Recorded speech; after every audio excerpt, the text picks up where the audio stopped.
नमस्कार, मैं करमपाल। अमेरिका के हवाई अड्डों पर इस टाइम बहुत बड़ा एक डरावना माहौल है। जो आइस के एजेंट है, सीबीपी के जो जवान है, लोगों को गिरफ्तार करे हैं। अमेरिका की सबसे बड़ी जो इमिग्रेशन एजेंसी है, आइस आइस अब सीधा अमेरिका के एयरपोर्ट के अंदर घुसकर लोगों को गिरफ्तार करी है।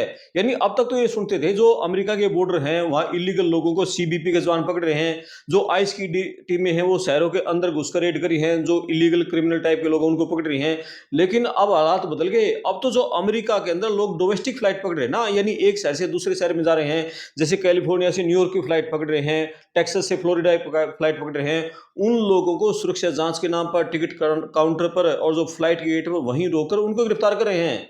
और ये जो आंकड़े हैं पिछले साल के मुकाबले दुगने से ज्यादा हो गए। यानी एयरपोर्ट में गिरफ्तारी हो रही है। पहले तो क्या होता था, एयरपोर्ट पर इक्का दुक्का गिरफ्तारी होती थी, लेकिन अब हर रोज 20 से लेकर 40 तक गिरफ्तारियां हो रही हैं। लेकिन यहाँ एक और बड़ा गजब की बात आ गई। ये जो गिरफ्तारियां हो रही है ना, यहाँ जो अमेरिका की एयरलाइंस है वो आइस के एजेंटों के सरकार के सामने खड़ी हो गई। मतलब ये भी समझने की बात है, ये जो एयरलाइन है ये इसकी गिरफ्तारियां विरोध क्यों कर रही हैं, और ये जो पूरी गिरफ्तारियों का माहौल चल रहा है इसका हमारे इंडिया के लोगों पर क्या असर पड़ा है, इस बात को समझेंगे। दरअसल अमेरिका के जो बड़े मीडिया हाउसेज हैं उसकी रिपोर्ट ये कहती है, जो पूरा एक्शन है, जैसे न्यूयॉर्क लिबर्टी इंटरनेशनल एयरपोर्ट है, लास वेगास है, लॉस एंजलिस है, सैन फ्रांसिस्को, जो बड़े इंटरनेशनल एयरपोर्ट है वहां ये आइस की मुहिम चल रही है। और इस मुहिम के पीछे जो बड़ा एक डेटा नेटवर्क है वो काम कर रहा है। अमेरिका की सिक्योरिटी एजेंसी है टीएसए। टीएसए ने यात्रियों का जो पूरा डाटा है वो आइस के साथ शेयर करना शुरू कर दिया। आंकड़ों की बात करें तो जनवरी 2025 से लेकर मार्च 2026 के बीच में टीएसए ने 31,000 यात्रियों की लिस्ट है वो आइस को सौंपी है। और इन यात्रियों पर 31,000 लोगों पर इमिग्रेशन नियमों के उल्लंघन का सकता।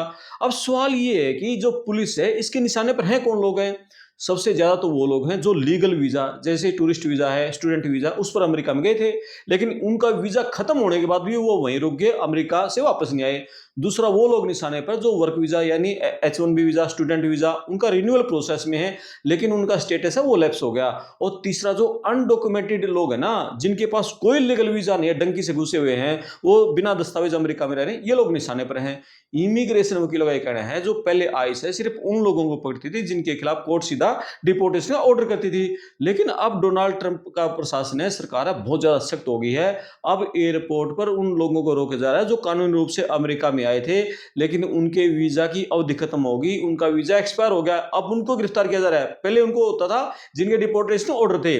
अब यहां जो मैं बात कर रहा था ना, अब सोचने की बात है जो एयरलाइंस है ये बीच में क्यों आई हैं। मतलब मैं आपको बता दूं कि एयरलाइंस का ये कहना है कि पैसेंजर की सुरक्षा और फ्लाइट में देरी को लेकर जो एयरलाइंस है और इमिग्रेशन के अधिकारी हैं उनके बीच में सीधी टकराव की नौबत आ गई, ऐसे खिंच गई दोनों में। कई जगह तो जो एयरलाइंस के कर्मचारी हैं वो यात्रियों को बचाने के लिए आइस के एजेंट के सामने खड़े हो गए, बोले गिरफ्तारी नहीं करने देंगे। द वॉल स्ट्रीट जर्नल की एक रिपोर्ट है, अभी हाल में डलास एयरपोर्ट पे एक बड़ी दिलचस्प घटना हुई। मतलब एक आइस का एजेंट है एक यात्री को गिरफ्तार करने के लिए सीधा साउथ वेस्ट जो एयरलाइंस है उसके फ्लाइट के अंदर जबरन घुसने लग रहा था। लेकिन जो फ्लाइट के जो गेट के एजेंट थे उन्होंने मना कर दिया आइस के एजेंट को, बोले नहीं घुसने देंगे। जो गेट पर जो पुलिस वाला खड़ा था ना, उसका ये कहना था जब तक आपके पास किसी जज का साइन किया हुआ जुडिशियल वारंट नहीं होगा तब तक हम आपको फ्लाइट के अंदर नहीं घुसने देंगे। मतलब एयरलाइंस का ये कहना है कि यात्रियों की जो सुरक्षा है वो उनकी प्रायोरिटी है, ये हमारी एयरलाइंस की जिम्मेदारी है, आइस की जिम्मेदारी थोड़ी है आइस मतलब यात्रियों की सुरक्षा करना। और प्लेन और गेट के पास अफरा तफरी का माहौल ना बने ये भी हमारी जिम्मेदारी है, क्योंकि यात्रियों में डर का माहौल बनता है। और इस कार्रवाई के चलते जो फ्लाइट है वो भी लेट हो जाती हैं, और इससे जो एयरलाइंस उनको नुकसान होता है, गोपनीयता का कानून है वो भी टूटता है। और एयरलाइंस का ये भी कहना है बिना उचित कानूनी दस्तावेज के, बगैर मतलब कानूनी दस्तावेज के जो कस्टमर की जो निजी जानकारी है वो भी शेयर नहीं कर सकते। लेकिन यहां एक बात मैं और क्लियर कर दूं, मतलब ये जो कार्रवाई चल रही है ना, मतलब बहुत सारे लोग सोचते हैं जो लैटिन अमेरिकी देशों के लोग हैं उनके खिलाफ चल रही है, लेकिन इंडिया के भी बहुत लोग चपेट में आ रहे हैं। अमेरिका की जेल में देख लो, डिपोर्टेशन की लिस्ट देख लो, इंडियंस की संख्या लगातार बढ़ रही है। अभी हाल ही में जो विदेश मंत्रालय अपने मिनिस्टर ऑफ एक्सटर्नल अफेयर विदेश मंत्री एस जयशंकर, उन्होंने संसद में भी आंकड़े दिए थे, आंखें खोलने वाले आंकड़े थे। 2023 में ट्रंप के आने से पहले अमेरिका से कितने लोग डिपोर्ट हुए थे, सिर्फ 617, और 2024 में हुए थे सिर्फ 1368। लेकिन ट्रंप के आने के बाद 2025 में 3,567 लोग रिपोर्ट हुए, और 2026 में जनवरी से लेकर जुलाई तक का आंकड़ा दिया था 1273 से ज्यादा लोगों को डिपोर्ट किया जा चुका है। तो ये लोग ऐसी तो गिरफ्तारियां हो रहे सारे लोग।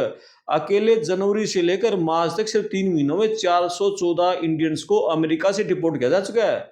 मतलब अमेरिका के एयरपोर्ट पर जो हालात हैं उसकी गंभीरता इसी बात से आप समझ लो कि अमेरिका सरकार अब जो चार्टर है, यहाँ तक जो अमेरिकी जो मिलिट्री जेट्स हैं, सीधे C-17 ग्लोब मास्टर उसका इस्तेमाल करके इंडियंस को सीधे पंजाब का अमृतसर हवाई अड्डा है, गुजरात का एयरपोर्ट हवाई अड्डा है या दिल्ली एयरपोर्ट, यहाँ एक सीधे उतार रहे हैं, डिपोर्ट कर रहे हैं।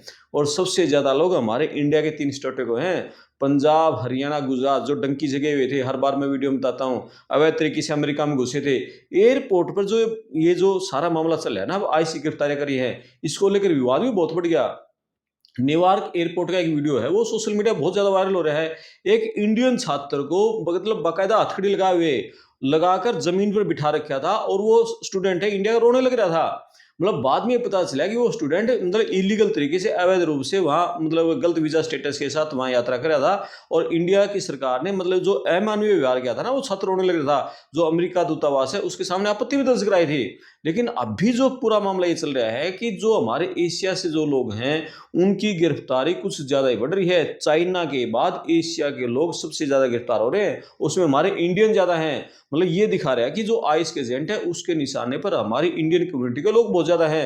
मतलब अब ध्यान देने वाली बात यह है कि अगर कोई इंडिया का H-1B F1 स्टूडेंट वीजा पर अमेरिका में है, वहां कोई यात्रा कर रहा है, तो भाई आपके पास सही सारे डॉक्यूमेंट है तो आप वहां अमेरिका में तब यात्रा करो।